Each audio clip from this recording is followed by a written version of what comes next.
start off this video, we're going to be using some squishy couch cushion foam. It's about 1 inch thick. We're going to create even lines all the way down and divide it so we have some strips to cut.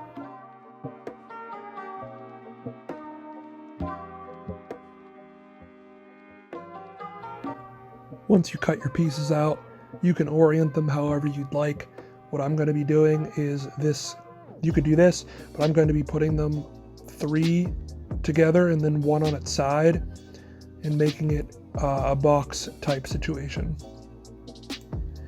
Now that you have your box set up, what you're going to want to do, if you want, it kind of keeps this in place, it's a lot easier to work with, is get some wire. I actually ended up using coat hanger wire because this stuff I have wasn't strong enough.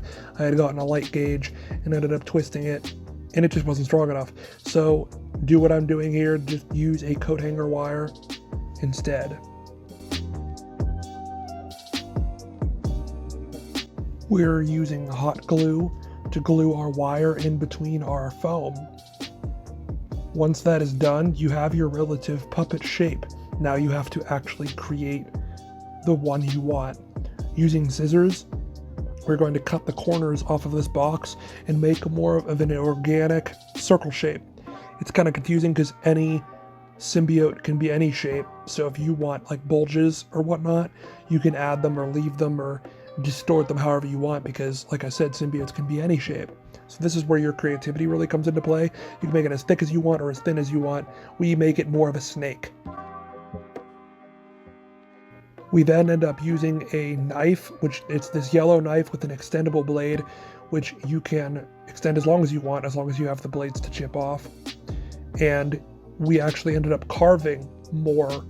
It helps when you can't get your scissor in, so you can actually carve away, and it again creates more depth by making indents or whatnot. You can actually make your sculpt 3-dimensional, so you can make holes like the ones that are shown here that can actually give depth to your creature.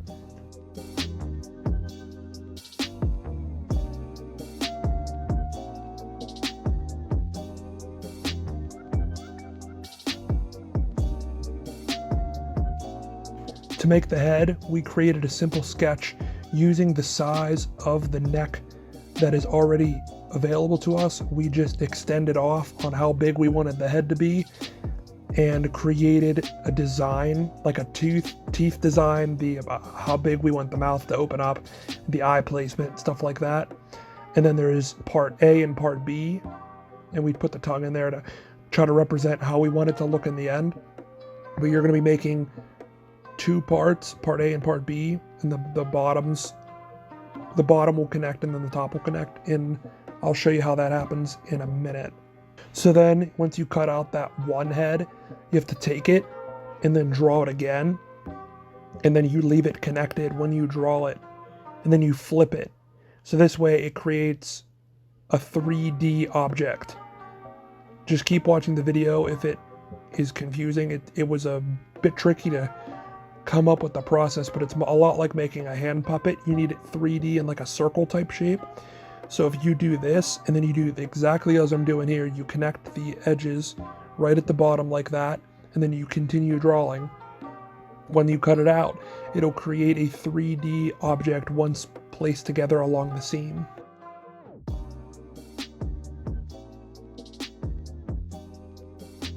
This is the structure of the template after it's cut out, and this is what the process looks like. That seam on the inside will be glued together. There's the original, and you can kind of get an idea of how we flipped it over and just made it double. And like I said before, that seam will be connected once you transfer it to foam, and it'll give it the head top. You're going to do the same thing for the bottom jaw piece, and it's going to flip identical to the same way that you did the top head piece.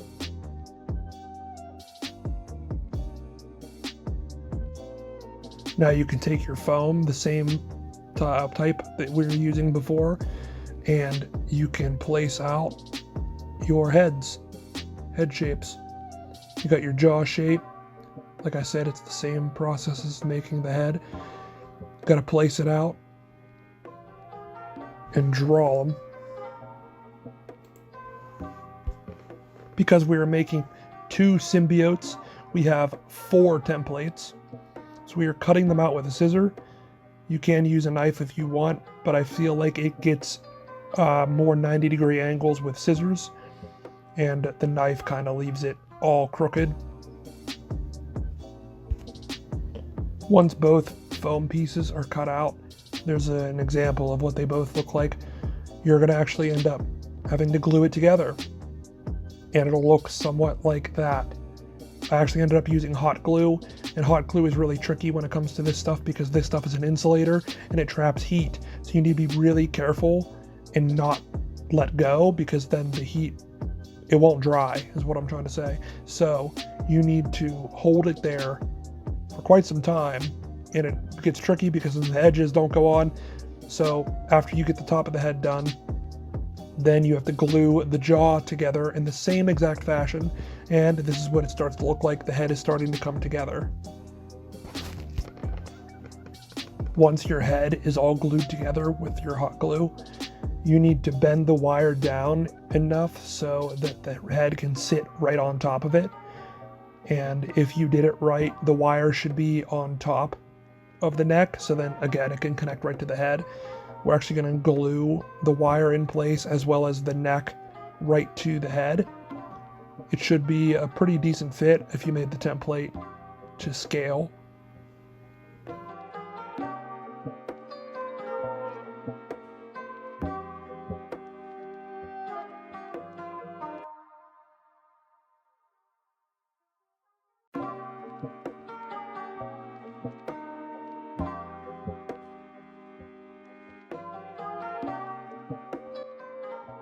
Once the head is glued on, you can also put some hot glue on the inside and get that wire down.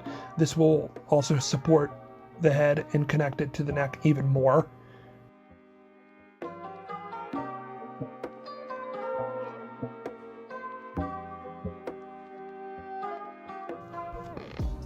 Using a reference picture on Google and a Sharpie, I drew out a relative location for the eyes. This will basically get covered later on, but it kind of gives me an idea right now of how I want the eyes to look like, so I know everything's in scale. Using a piece of paper and the reference I drew something almost to scale, just as a paper template for later.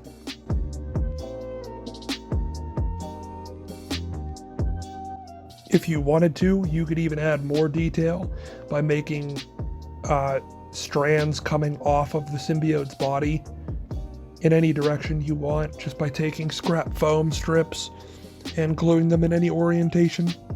But I chose not to do this detail. So I colored this symbiote the hard way, and I used food dye. Food dye does correspond with latex and it does work, but it's a lot harder because every time you come back to paint, you need to match the exact color. It's tricky, so skip all of that and paint with liquid latex first, create a base, then get liquid latex house paint from Home Depot and paint it after you're done. Trust me, it'll save a lot of time and a lot of worry. And food dye is cheap, but trust me, it will save time. This is the mixing I was talking about. I take food dye and latex and a stir, and I pull it together like this. This is the tricky part because you have to do it all in one sitting, or else you'll waste latex basically, because you have to pour more than you need so you can keep the right color, but then if you need more, you need to pour more. And just get the latex house paint from Home Depot. They have a lot of colors too, so you can get some really funky symbiotic colors. Regardless of what kind of paint or latex you use, this is the same process. I'm using a sponge brush. When it comes to latex, you have to dab it on first to create a layer for it to grip to. So I'm using a sponge brush. You can even use scraps of the foam that you cut, because it's a sponge, and you can just dab it on.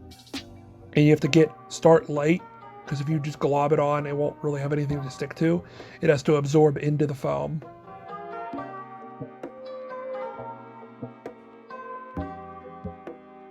You can use a hairdryer to speed up the drying process of liquid latex by hanging up the apparatus and just letting it flow on the hot air. Something I didn't do till the end, which actually ended up making it worse, was I didn't add a jaw underneath, like a plate.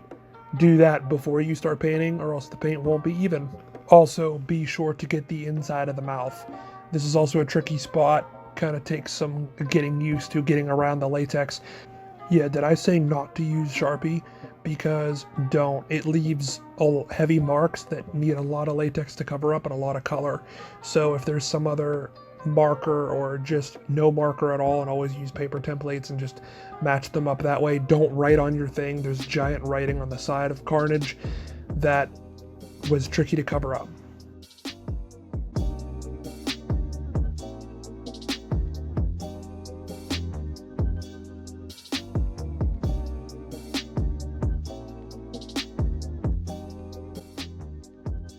This is that underpiece I was talking about earlier. It worked out fine, but it was kind of a hassle in the end because I had to match the color and whatnot. Also, an option is to add a tongue to your symbiote, as some symbiotes are seen using tongues. Oh, we got these rubber snakes off of Amazon. It was like 4 for I don't know how many dollars.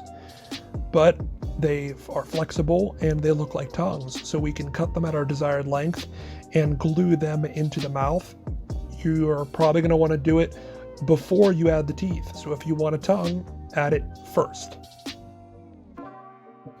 To add the tongue, we actually just took hot glue, put it on the tip of the snake, and fed it right through the back of the mouth and let it hang like this.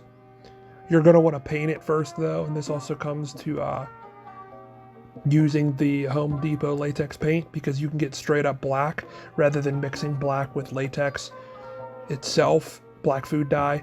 Just get the house paint and then paint the tongue black or pink or yellow, whatever color. There's a fantastic video from Elamax who make costumes themselves, and they made teeth using polymorph plastic. That is the exact method that we use to make these teeth. I will link that down below, and we glued them in with hot glue.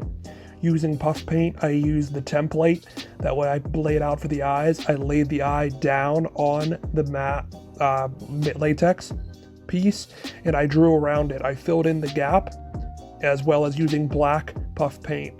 I painted the black puff paint using reference pictures and ideas on my own.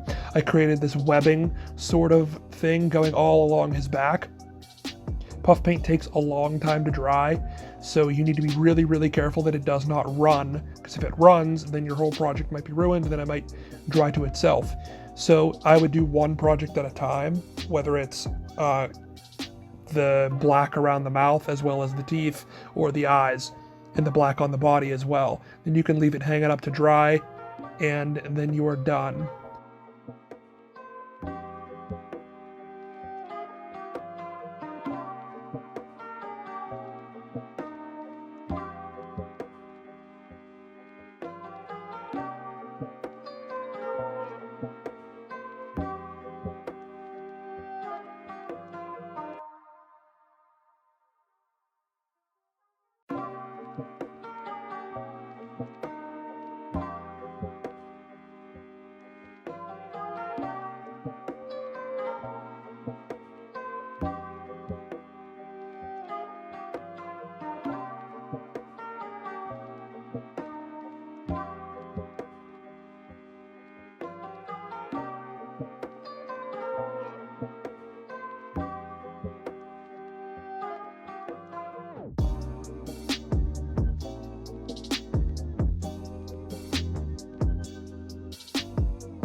This strapping system was created using seatbelt straps and a lot of thread. This goes around the waist with Velcro all the way across, and then these go over the shoulders. This is the back of the thing, and then there are loops put onto one of the back strands, And this is where the symbiote will be hooked into, much like it is here. So then it sits right on your shoulder.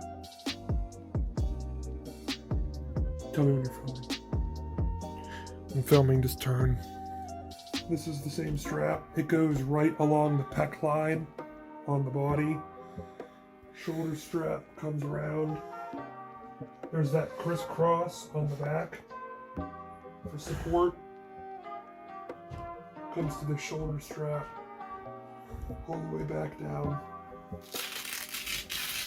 This is the Velcro, and this is how it hooks on.